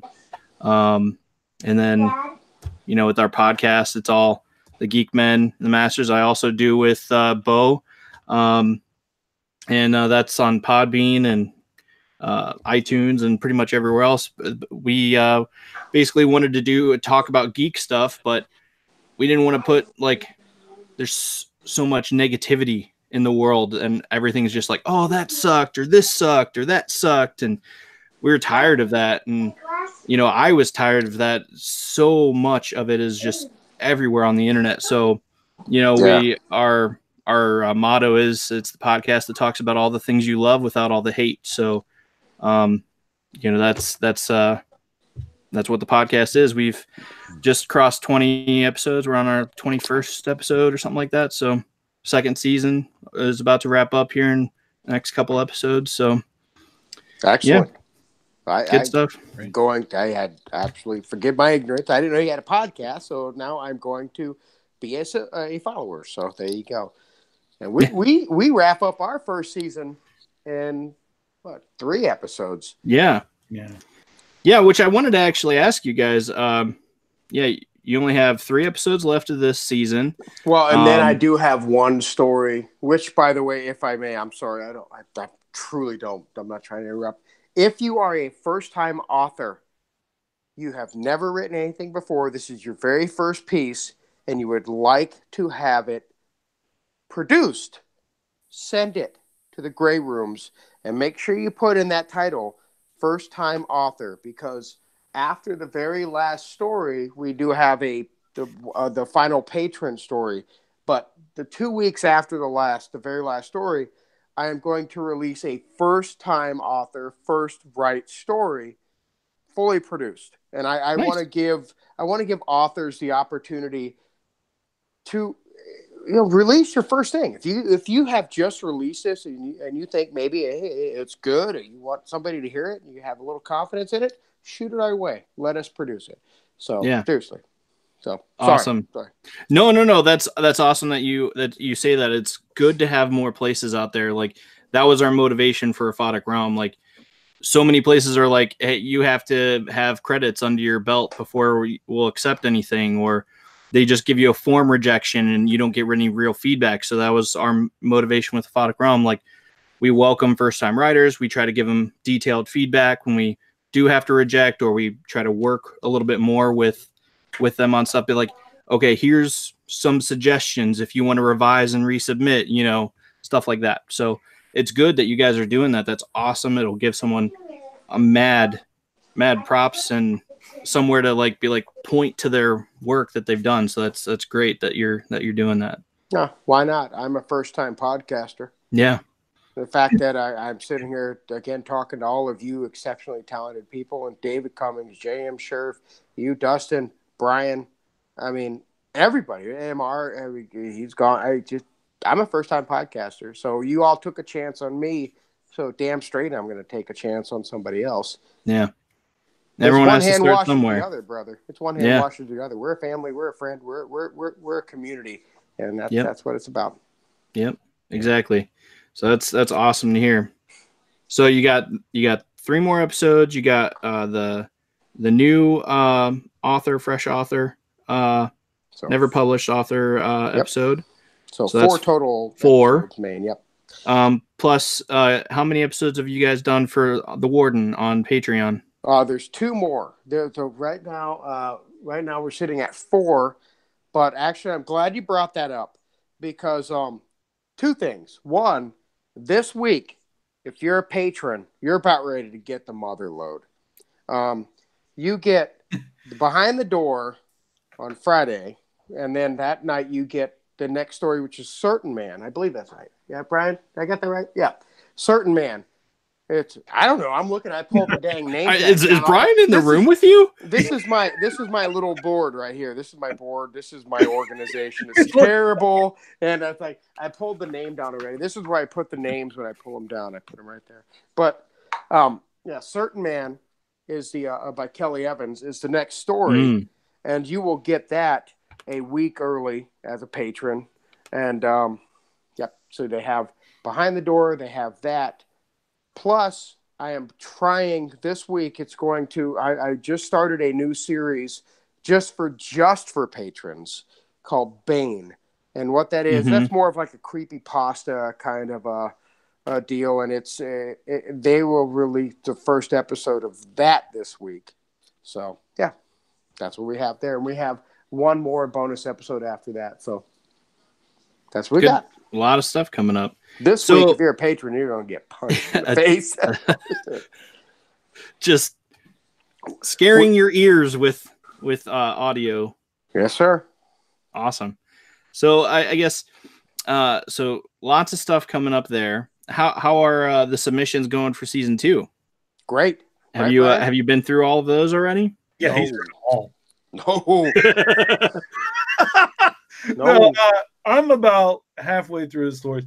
See, you have to understand, like when season 1 came out, I personally, Jason started and I came around and I was personally, going to people on Twitter, different independent writers that I knew and things like that. And we were, we got the stories that we were going to use. It wasn't like we had a pile of stories to choose from. It was, I was talking to these people and then they MR and everybody.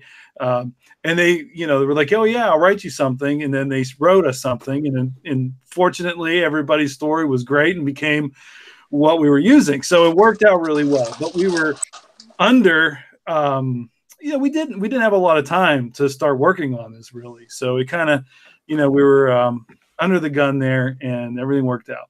So for season 2, I kind of thought, okay, we had that contest in between for the preseasons, and that was, we got a bunch of stories for that, and we had it under control, and we thought, okay, this was great, and those stories were a little shorter. And then now season 2, we ended it in March for the deadline. We have all these stories, and so now, but where we're at in terms of our season 1 is we're just finishing season 1, so there's this kind of crunch to get all that done. Yeah. So I thought in my ignorance that, I'll give us 2 weeks and we'll have all the stories read and we'll figure it out. And boy, was that stupid. Yeah. So, and this rookie mistake, I didn't know. So I've gotten through, but I have a little bit more, I have a little bit more time on my hands than Jason does. Yeah. So I'm able to kind of go through. But I can't really make any major claims on the stories because I want Jason to read them, and we both want, kind of like how Aphotic Realm works. You guys all read the stories and then kind of discuss. Right. I think that's how you do it. And yeah. So we want to discuss it, and then we want to come up with the lineup, because the first thing we did, and this is something we mentioned before, is that when we come up with a lineup, we don't just come up with a lineup. We come up with the dates and everything as to when we want to release these. Yeah. And then we stick to those dates. There's never really, we've goofed by hours, like we had a but we've never missed a deadline in terms of, if we said it was going to be, this weekend, this Friday, this whatever, at worst it was like a Saturday because something goofy happened, like Jason's laptop blew up or something. Yeah. Thanks for mentioning that. Sorry, patrons. we're ready on time and it works out. So that's the thing. I mean, we want to be able to have another whiteboard for season 2 that Jason just showed you. And we want to have it all lined up and ready to go. And he's so proud of his little checks, but now he's going to have to clear it and he's gonna have a lot more checks to make. Yeah, it sucks. Yeah, but I think we are probably leaning again on doing 13 episodes, at least so far. And, I think that's what we'll do. But I would think we were probably planning on doing another double feature. That was a lot of fun. I think that might. Yeah. And we might even toy around with doing a couple more preseason episodes, and we might release 1 or 2 of the patron episodes. So we'll work on it. But the main thing is that if you've submitted a story, just be patient. I did have somebody actually apologize to me, like, "Oh, I'm sorry, my story wasn't good enough." I'm like, I haven't even read all the stories yet. Just calm down. Yeah. Time, we're still working on things. Just and I definitely should be done relatively soon. Jason, do you have an idea when you might start pouring into the stories? You know what? I was just looking at the board now and my calendar. I know our last official season story is on the 24th of May. And so I would say that June is probably a good time to just sit down and really dig into these stories. I don't see why we couldn't kind of have a basic idea by, middle end of July where we want to drop things down. Because honestly, I would like to be working on the stories by the end of June. I know that JM would like a lot of leeway too, because it's a lot of work production doing the audio aspects on things, especially when you're a musical composer. So I would say, what do you think, Brian? Maybe the end of June, middle of July kind of thing? Yeah, I mean, I'll let's not commit to nothing yet, but let's think around there. Let's think around there. For that, but hey, whatever. I mean, I'm sitting here looking at my board, and I really have just a couple of things to do. So I'm definitely going to start reading these stories. I've already read a couple of them, and this is going to be a tough season, man, because already exceptionally talented authors have sent us stuff for season 1, and the same plus have sent us for season 2. So it's going to be really tough. So yeah, I don't know. Hang in there. We'll have something for you here very soon. I have read some great stories, I will say already. It's not. I haven't read anything where we really had to turn it down. Right when we first started the submission period, which was, I think it was November, wasn't it? Was that about where?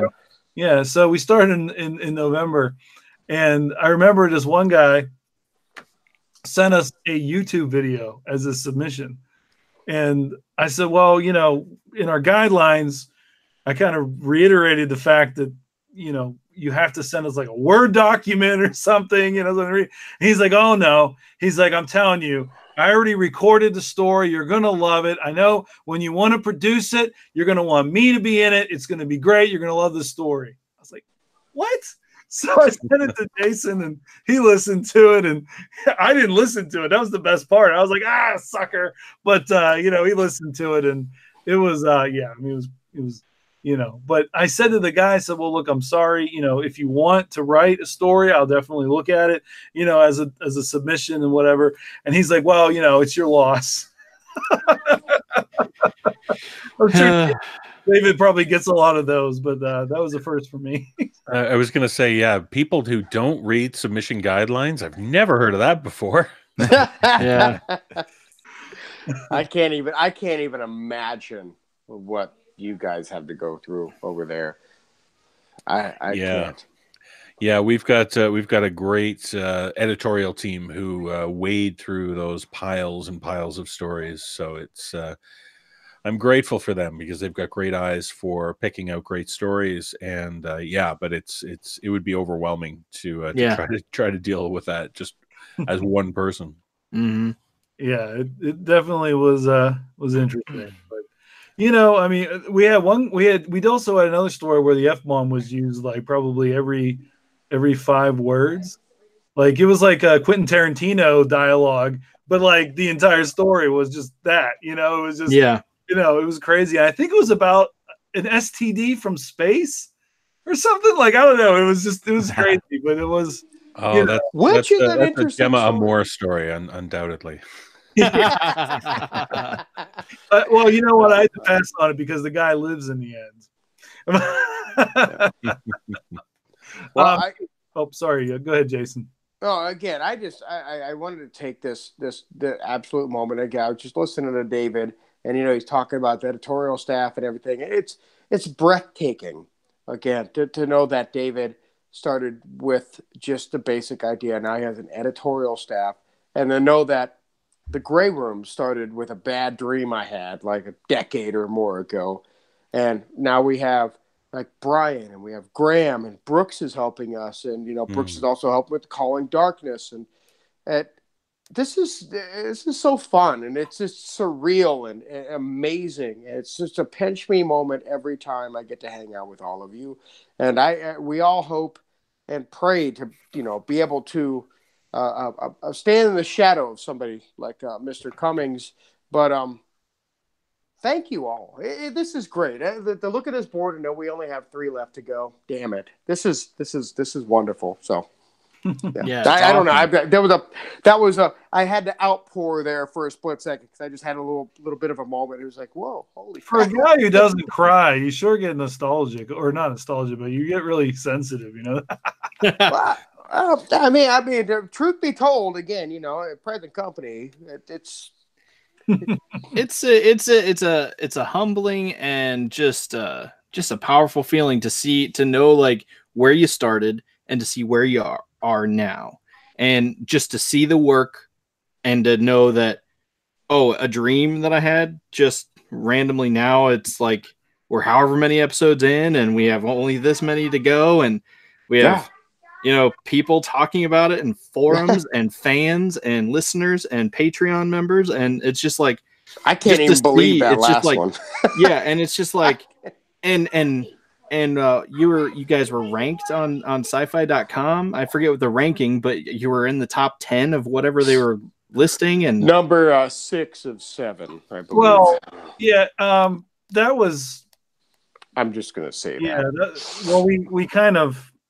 There were people that recommended us, I believe, from the Calling Darkness podcast, and the question, the author of the article works on that podcast, I believe, and she was saying, hey, do you guys have any recommendations? And they listed the Gray Rooms because it's kind of neat. This goes with everybody who is working on podcasts in some way, shape, or form, seems to cross paths with everyone else working on podcasts, and they end up working together in some way. And the glue that binds everyone together is Graham Rowett. But no, really, I mean, when you think about it, everybody, I mean, even like you look at people like Graham, you look at Gemma, she's working on her own, she's done No Sleep, and she's in the Gray Rooms, and she's doing her other projects, and really, I mean, we're even starting to get even more people from No Sleep that's kind of helping us out with projects and back and forth. And I think Sarah Ruth Thomas is another voice actress that she's on ours. She's helping out on the Copper Heart, and then she's with No Sleep, and everybody is just kind of taking this whole talent pool and just kind of mixing and matching and doing all kinds of wonderful creative things. And it's really great. It's a community that I didn't really know existed in that kind of magnitude until I started working with the Gray Rooms.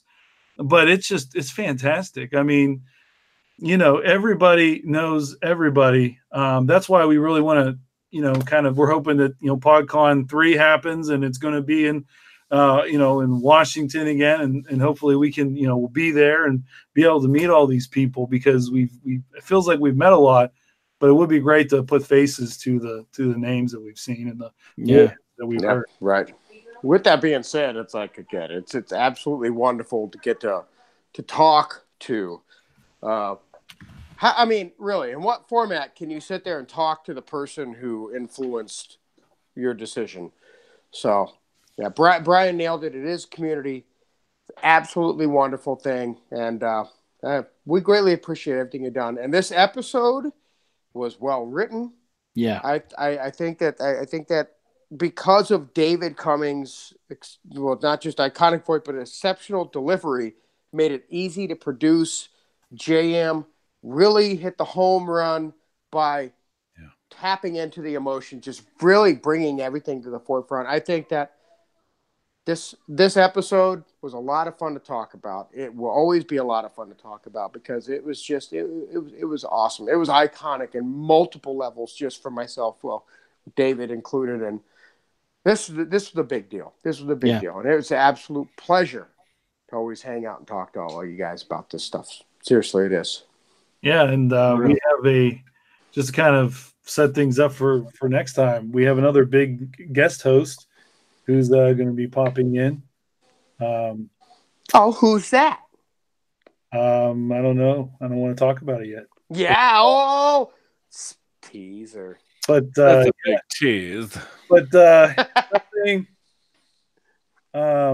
something about space, maybe.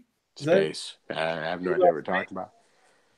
Dinosaurs. Space Jurassic bar. Park? I've heard it's the final frontier. That's true. Awesome. But yeah, just I'll just toss some of those hints out there, and but yeah, we will be meeting the day before Easter on Saturday in the afternoon, Eastern time, and we'll be having Kelly Evans with us, the writer of A Certain Man, and she's a great medieval scholar. She does she's actually has a series of books about a medieval monk. And she uses the bubonic plague as kind of like the start of the zombie apocalypse in her book. That's a cool book. That's a cool series. Yeah, and her story, Certain Man. It's actually, I don't think it's really a spoiler to say who it's about, is it? I mean, that's not the no. It's about Rasputin. So if you are interested in Rasputin and that kind of legend that he was, or his legendary death and stuff like that. It's going to be great. We're going to be playing some Tetris on here and our Russian dolls, and we'll have our little fur hats. And JM's scoring of that, by the way, is retarded. It's awesome. Oh, I'm sorry. Let me choose a different word. I'm sorry. It's awesome. Awesome, man. So, yeah. I can only imagine. That's exciting because like she's a great writer, and she's written The Northern Queen, which is about like the Danes and the Vikings and all that stuff, which as a big fan of the Viking show and all that stuff, it's awesome. Plus, the books that you mentioned. So I can only imagine how she knocked this one out of the park. So that'll be awesome to listen to. Oh yeah, it's going to be great. So we'll have a great cast there. The voice actor, I do believe, is Alistair Mackey, who is from Scotland. So actually Kelly Evans is Canadian, and we'll have Canada will represent, Scotland will represent, just like our illustrious guests this evening, the marquee. That's it. And Alistair Mackey was the professor in that spider story. And then oh man, he was Todd in he got blown up by the warden in the game. Yeah, the game show. He was a really nice guy. He's a really nice guy that we killed. Yeah. Well, good time. Thanks again, man. I greatly appreciate all your time, man. I know Mr. Cummings with the NoSleepPodcast.com has so much going on.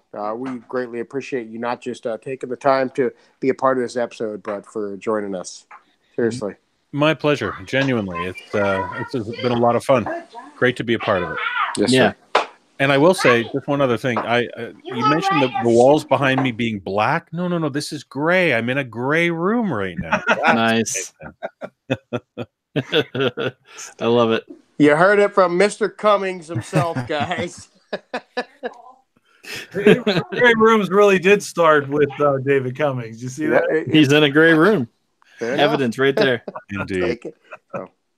Thanks. All right, guys. Hey, thank you so much, everybody, for taking part. Does anybody want to just take their turns and say goodbye to everybody? I just want to say thanks for having me. It's been a pleasure. I love the gray rooms, love behind the door. I love behind the scenes stuff as a geek. I always watched behind the scenes stuff. It always fascinated me to know all the ins and outs and all the secret like set videos and kind of stuff like that. I always watched the extras on the DVDs. So this was always right up my alley. So it's a pleasure to have taken part and been a part of this episode. So awesome. Thanks for the invite, guys. It was our pleasure. Thank you. And I'll say my thanks as well. Thank you, Jason and Brian, and thank you to Graham Rowett. He was the one who reached out to me to do this story, and I couldn't be more thrilled. So thanks to you all. Hey, my mother would say y'all, David. That's what being a native of actually Maryland, Virginia area, we say y'all. I see. I say y'all as well. So Yes, sir. I say yes because I'm from Pittsburgh. You guys say a lot of weird things there. In that. Well, I wanted to personally thank not just you for being here for Behind the Door, but again for us who are here, David, JM, Brian, Dustin, MR. He was here for us a little bit. You know, he obviously we know he has some stuff going on. I mean, it makes sense, but just everybody that's here, but everybody that's also in the chat room, and then you know what. The listeners who will hear this tomorrow or next week, thank you for taking the time to listen. I personally, I can't tell you how much I appreciate you. I appreciate you. I appreciate you. Thank you. And our patrons, you're the best. Bane's coming. Love you. So thank you very, very much. All right. JM, want to say goodbye? Yeah, I'll just say goodbye. Thanks. Nice meeting everyone that I haven't met yet, and seeing all you guys. And like I said, it's so much fun being involved in this project. And you know, besides the work that we put into it and the product that comes out, working with different people every week. Whether they know they're working with me or not. It's just it's been a great experience, and I can't wait to keep going. Yes, sir. All right, guys. Well, thank you for tuning in to the Behind the Door. We'd like to thank everybody that's been interacting with us in the chat room. I'd like to thank everybody that is going to be listening to us soon on the podcast as well. And just because I always ended with something that I always cut myself off with, I just wanted to let you know that Charlotte Norp is Raymond's